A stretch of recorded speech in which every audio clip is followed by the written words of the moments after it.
मैदानी भागों में भी अगर किसी कल बहती नदी के किनारे कोई छोटा सा गांव हो, आसपास में हरियाली ही हरियाली हो, शाम के समय गाय बकरियों का झुंड इस नदी के किनारे के खाली भागों में छोटी बड़ी झाड़ियों के बीच उगाए घासों को चर रहा हो, गायें रह रहकर रंभा रही हों, बछड़े कुलाछे भर रहे हों। वहीं कहीं पास में ही एक छोटे से खाली भाग में चरवाहे गुल्ली डंडा या चिक्का, कबड्डी आदि खेल रहे हों और छोटी छोटी बातों पर भी तर्क वितर्क करते हुए हंसी मजाक कर रहे हों। पास के ही खेतों में किसान लोग खेतों की निराई गुड़ाई या जुताई कर रहे हों, रह रहकर कहीं सुरती ठोंकने की आवाज आ रही हो तो कोई किसान खेत जोतने के बाद कांधे पर हल उठाए गांव में जाने की तैयारी कर रहा हो, कुछ घसगहीन घास से भरे खांची को सर पर उठाए, हाथ में हंसुआ और खुरपी लिए घर की ओर जाने के लिए उतावली दिख रही हो और उसी समय कोई चिंतक वहीं आसपास नजरें गड़ाए ये सब देख रहा हो, तो उसे ये सब देखना या महसूस करना किसी स्वर्णिम आनंद से कम नहीं होगा। यह मनोहारी दृश्य उसके लिए सदा अविस्मरणीय होगा। जब आप सरवरिया क्षेत्र में पूरब की ओर बढ़ेंगे तो नदी के खलार में आपको एक बबनवली नाम का गांव मिलेगा। इस गांव में 7 टोले हैं। इन्हीं टोलों में से एक टोला है बभन टोला। बभन टोला को आप पास के टोले वाले बबनौती भी कहकर पुकारते हैं, क्योंकि इस टोले पर बसे 22-24 घरों में से 18-20 घर ब्राह्मणों के ही हैं। इस टोले से लगभग 200 मीटर की दूरी पर गंडक बहती है। गांव में कई सारे देवी देवताओं के थान हैं। इन थानों में मुख्य रूप से डियह बाबा, बरम बाबा, काली माई, भवानी माई के थान हैं और साथ ही गांव के बाहर नदी के पास एक टिले पर बना छोटा सा शिव मंदिर।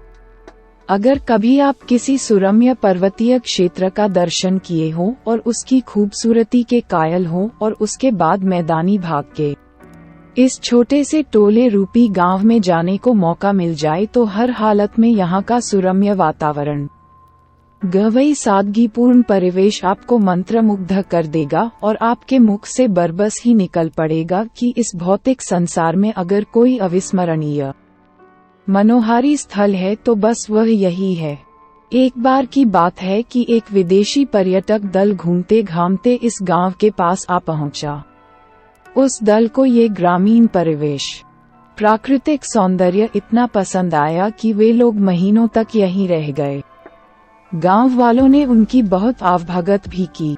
इस दल में नैन्सी नामक की एक शोडशी भी थी। प्रकृति ने उसके अंग प्रत्यंग में बला की खूबसूरती भर दी थी। उसे जो भी देखता ही रह जाता। नैन्सी बहुत शर्मीले स्वभाव की भी थी और यहाँ तक कि अपने पर्यटक दल के सदस्यों के साथ भी बातें करते समय आंखें नीची रखती थी। नैन्सी की खूबसूरती में उसके दैनिक कार्य 4 चांद लगा देते थे। वह प्रतिदिन समय से जगने के बाद नहा धोकर मंदिर भी जाती थी और गांव के कुछ किशोरों, बच्चों, महिलाओं आदि को मंदिर के प्रांगण में इकट्ठा कर योग आदि के साथ ही अंग्रेजी बोलना भी सिखाती थी। दरअसल नैन्सी को भारतीय संस्कृति से गहरा लगाव था और वह जर्मनी के किसी विश्वविद्यालय से संस्कृत की पढ़ाई भी कर रही थी। नैन्सी को कई सारी भाषाओं पर एकाधिकार था। वह फर्राटेदार तत्समी हिंदी बोलती थी। कभी कभी नैन्सी गांव की महिलाओं को एकत्र कर उन्हें विभिन्न प्रकार की कलाओं में पारंगत करने की कोशिश करती थी। इन महीनों में गांव वालों की चहेती बन गई थी। नैन्सी, उसके अपनापन ने पूरे गांव वालों को अपना बना लिया था। रमेसर काका तो गांव वालों के सामने उसकी भूरी भूरी प्रशंसा करते थे और सीना तानकर कहते थे कि अगर नैन्सी के माता पिता हाँ करेंगे तो वे अपने बेटे सूरज का ब्याह नैन्सी से करना पसंद करेंगे, भले ही इसके लिए उनका अपना समाज साथ न दे। गांव में आने के बाद अगर नैन्सी ने सबसे अधिक समय किसी के साथ बिताया था तो वह था सूरज।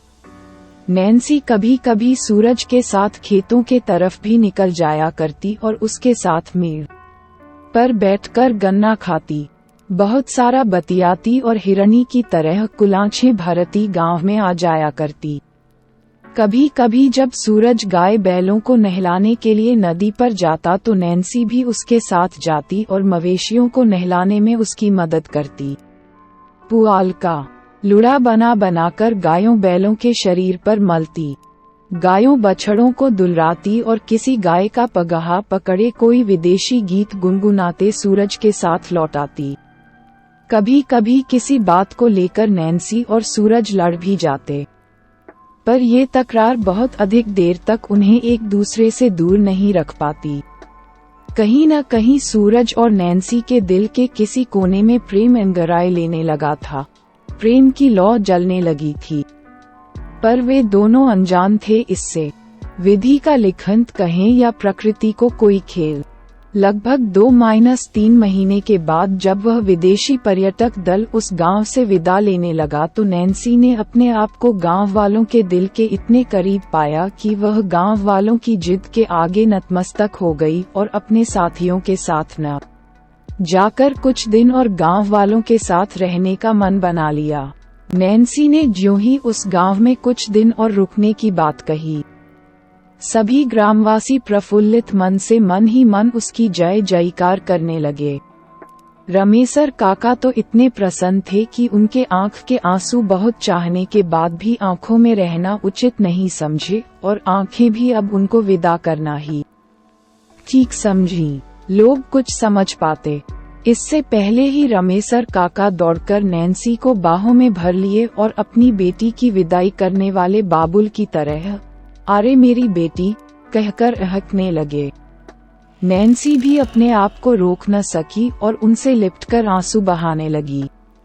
नैन्सी ने रमेसर काका के घर के सभी कामों में हाथ बटाने के साथ ही गांव वालों को सिखलाना पढ़ाना जारी रखा। धीरे धीरे 10 तारांकन महीने बीत गए और अब नैन्सी पूरी तरह से ग्रामीण किशोरी के रूप में परिणत हो चुकी थी। इन 10-11 महीनों के बीच नैन्सी ने गांव के किशोरों और युवाओं को इतना प्रेरित किया था, इतना उत्साहित किया था कि गांव के लगभग अधिकांश किशोर युवा जो 10वीं और 12वीं आदि पास थे, वे अपनी मेहनत के बल पर सरकारी नौकरियों में चयनित हो गए। रमेसर काका का बेटा सूरज भी एनडीए की परीक्षा उत्तीर्ण कर प्रशिक्षण के लिए पुणे आ गया। अब गांव की तस्वीर एकदम से बदल गई थी। पहले जो गांव की सरलता, सुंदरता व संपन्नता ठंड से कांपती एक चिड़ै की तरह पंख को सिकोड़े हुए थी, वही सरलता, सुंदरता व संपन्नता अब नैन्सी रूपी घाम के लगने से अपना पंख पसार कर उड़ने लगी थी। सूरज का प्रशिक्षण समाप्त होते ही वह गांव वापस आ गया। उसकी पोस्टिंग एक सेना अधिकारी के रूप में हो चुकी थी। वह 10-15 दिन की छुट्टी बिताने के बाद ज्वाइन करने वाला था। इन 10-15 दिनों में समय ने पूरी तरह से करवट लिया। नैन्सी के ये बताते ही कि वह अनाथ है, उसका इस दुनिया में कोई नहीं है, रमेसर काका ने स्नेहिल हृदय से उसके सर पर हाथ रखा और अपने सूरज से कहा कि बेटा, मेरी एक ही इच्छा है कि नैन्सी को तू अपना ले। सूरज ने रमेसर काका के हाँ में हाँ तो मिलाई पर कहा कि बाबूजी ज्वाइन करने के बाद मैं पहली छुट्टी में गांव आते ही नैन्सी से ब्याह रचा लूंगा। कहते हैं कि आदमी एक खिलौना है उस शक्ति का जो अपने मनोरंजन के लिए अपने हिसाब से आदमी के साथ खेलती है। इस खेल में आदमी का बस नहीं चलता, उसे तो बस एक कठपुतली की तरह उस शक्ति के इशारों पर नाचना पड़ता है। वह शक्ति जिसके अदृश्य होकर भी दृश्य होने का भान है, वह कभी कभी कुछ ऐसे खेल कर जाती है कि खिलौना टूटकर बिखर जाता है या उसकी दृश्यता अदृश्यता में परिणत हो जाती है। जी हाँ, परिणीता बनने से पहले ही उस शक्ति ने कुछ ऐसा ही खेल खेला नैन्सी के साथ। ऐसा खेल जो नैन्सी के जीवन में ऐसा भूचाल ला दिया कि वह सदा सदा के लिए अदृश्यता में दृश्य बन गई। हुआ ये था कि सूरज सीमा पर आतंकी गतिविधियों का शिकार हो गया था और उसकी लाश भी शायद आतंकी उठाकर ले गए थे। सेना के कई जवान अधिकारी गायब हो गए थे और 15-20 दिन तक खोज करने के बाद भी जब उनका अता पता नहीं मिला तो सेना ने यह मान लिया था कि वे आतंक की भेंट चढ़ गए। नैन्सी, वही नैन्सी जो पहले एक हिरणी की तरह कुलाछें भरती रहती थी, अब एक मूर्ति बनकर रह गई थी। खाना पीना सब कुछ त्याग दिया था उसने। गांव वालों ने, रमेसर काका ने उसे बहुत समझाया पर सब कुछ समझकर भी वह एक नासमझ बनी रही। सूनी आंखों से राह निहारती रही, गांव के बाहर पागलों जैसी घूमती रही। एक दिन पता नहीं उसे क्या सूझा कि उसने सरकार को पत्र लिखा, जिसमें उसने लिखा था कि उसका सूरज जिंदा है, वह मरा नहीं है। फिर से अभियान चलाकर उसकी नई सिरे से खोज की जाए, वह जरूर मिल जाएगा। पर सरकार उस पत्र पर कोई कार्रवाई नहीं की क्योंकि वह भी पूरी तरह से मान चुकी थी कि सूरज शहीद हो चुका है। अब नैन्सी के पास खुद कुछ करने के सिवाय और कोई चारा नहीं था। वह हर हालत में सूरज को पाना चाहती थी और उसका दिल यह मानने को कतई तैयार नहीं था कि सूरज अब नहीं रहा, क्योंकि वह एक दिन रमेसर काका से भी कह रही थी कि काका, अगर सूरज नहीं रहा तो मुझे इसका एहसास क्यों नहीं हुआ? काका, हम दो जिस्म पर एक जान है, अगर उसे कुछ हुआ होता तो मुझे जरूर पता चलता। पर सात्विक, समर्पित प्रेम को समझना सबके बस की बात नहीं होती। रमेसर काका ने इसे नैन्सी का सूरज के प्रति दीवानगी, पागलपन समझा और बस उसे सांत्वना देकर रह गए। लगभग 1 महीने बीत गए। अब नैन्सी थोड़ी कठोर सी लगने लगी थी। उसके चेहरे पर अजीब से भाव बनते बिगड़ते रहते थे। लोगों को लगता था कि वह थोड़ी सी बावली हो गई है। एक दिन सुबह जब रमेसर काका खेतों से लौटकर घर वापस आए तो नैन्सी घर में न दिखी। दरअसल नैन्सी तो सूरज की खोज में निकल गई थी। नैन्सी के जाने के लगभग 14-15 दिनों के बाद एक ऐसी घटना घटी जो रमेसर काका और गांव वालों के लिए बहुत ही हृदय विदारक थी।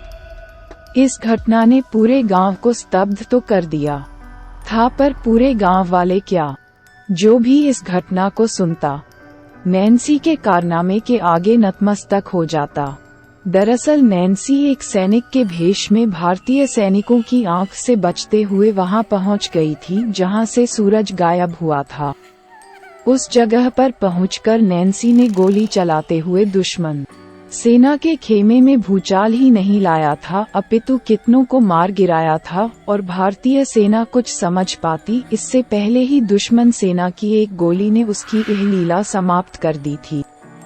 फिर सेना के जवानों ने नैन्सी के शव को अपने कब्जे में लेकर कुछ कागजी कार्रवाई करने के बाद उसे ससम्मान रमेसर काका को सौंप दिए थे। नैन्सी के चले जाने से केवल रमेसर काका का ही घर काटने को नहीं दौड़ता था, अपितु पूरे गांव में शोक की लहर थी। यहाँ तक कि वह ग्रामीण, सात्विक, मनोरम परिवेश अब आग उगलने लगा था। पर समय अच्छे अच्छे घावों को भर देता है। काफी समय बीत जाने के बाद गांव फिर से अपने पुराने धर्रे पर लौटने लगा था। लोग बीती बातों को याद कर अपनी आंखें तो गीली कर लेते थे, पर उसे एक बुरा स्वप्न मानकर भूल जाना चाहते थे। एक दिन सुबह सुबह रमेसर काका खेतों से लौटकर आए तो क्या देखते हैं कि घर में किसी के पायल की आवाज सुनाई दे रही है। उन्हें बहुत ही कौतूहल हुआ, पर जब वे घर में घुसे तो चूल्हा जलता देख उनके सर की लकीरों के साथ ही पसीने भी उभर आए। जो कुछ भी हो रहा था वह अजीब था और रमेसर काका कुछ समझ नहीं पा रहे थे। तभी उन्हें एक आवाज ने विस्मित कर दिया। जी हाँ, एक महिला आवाज ने। वह सुमधुर आवाज किसी और की नहीं अपितु नैन्सी की ही थी। वह आहिस्ते से बोल रही थी, बाबूजी, डरिए नहीं, मैं नैन्सी, मैं वापस लौट आई हूँ और बहुत ही जल्द सूरज को भी वापस लाऊंगी। रमेसर काका के पैर पीछे की ओर मुड़ गए। वे तेजी से घर के बाहर निकले और घर से बाहर निकले ही चिल्लाने लगे। उनकी चिल्लाहट सुनकर गांव के काफी लोग एकत्र हो गए। फिर उन्होंने लोगों के पूछने पर उंगली से घर की ओर इशारा करते हुए कपकपाए आवाज में कहा कि वह लौट आए है। गांव के कुछ लोगों ने हिम्मत करके घर में प्रवेश किया कि आखिर कौन लौट आए है। ऐसा क्या हुआ है कि रमेसर काका एकदम से सहम गए हैं। जब गांव वालों ने घर के अंदर प्रवेश किया तो उन्हें भी किसी के पायल की आवाज सुनाई देने के साथ ही बहुत कुछ ऐसा दिखा, महसूस हुआ जिससे उन्हें भी नैन्सी के लौट आने पर भरोसा हो गया। पर फिर भी वे यह मानने को तैयार नहीं थे, क्योंकि नैन्सी तो मर चुकी थी, वह कैसे आ सकती है। अजीब स्थिति थी। फिर कुछ लोगों ने हिम्मत करके नैन्सी को आवाज लगाई, पर अब तो पायल की आवाज भी गायब हो गई थी। फिर क्या था, कुछ लोगों ने रमेसर काका का पूरा घर छान मारा, पर उसे नैन्सी कहीं नहीं मिली। अब तो गांव वाले पूरी तरह से डर गए थे। तो क्या नैन्सी की आत्मा?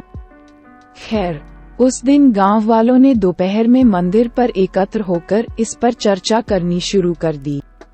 आखिर अगर नैन्सी की आत्मा वापस आ गई है तो अब क्या करना चाहिए? कहीं ऐसा न हो कि वह हम गांव वालों को परेशान करे। गांव के बड़ बुजुर्ग अभी यही सोच रहे थे कि तभी एक हल्की सी आंधी उठी। कोई कुछ समझ पाता इससे पहले ही मंदिर का बड़ा घंटा अपने आप बजने लगा। सब लोग सहम कर बैठ गए, किसी को कुछ भी समझ में नहीं आ रहा था। तभी घंटे की आवाज धीमी होने लगी और एक अदृश्य महिला आवाज गूंजने लगी, हाँ, मैं नैन्सी हूँ नैन्सी, मैं वापस लौट आई हूँ और जब तक सूरज को लाकर रमेसर काका को सौंप नहीं देती, मैं यहाँ से नहीं जाऊंगी। पर हाँ, मैं ये भी वादा करती हूँ कि मेरे कारण इस गांव के किसी का भी कोई बुरा नहीं होगा। मैं बहू हूँ इस गांव की और सदा अपने संबंध को निभाती रहूंगी। यह आवाज समाप्त होते ही गांव वालों के पास अब कुछ कहने या सोचने के लिए कुछ भी तो नहीं बचा था। उन्हें अदृश्यता में दृश्यता का भान हो चुका था। सभी लोग अपने अपने घरों को जा चुके थे।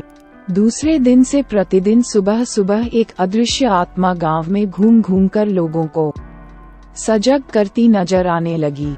उसके होने का एहसास तो सबको हो रहा था, पर उसकी अदृश्यता एक अबूझ पहेली बनी हुई थी।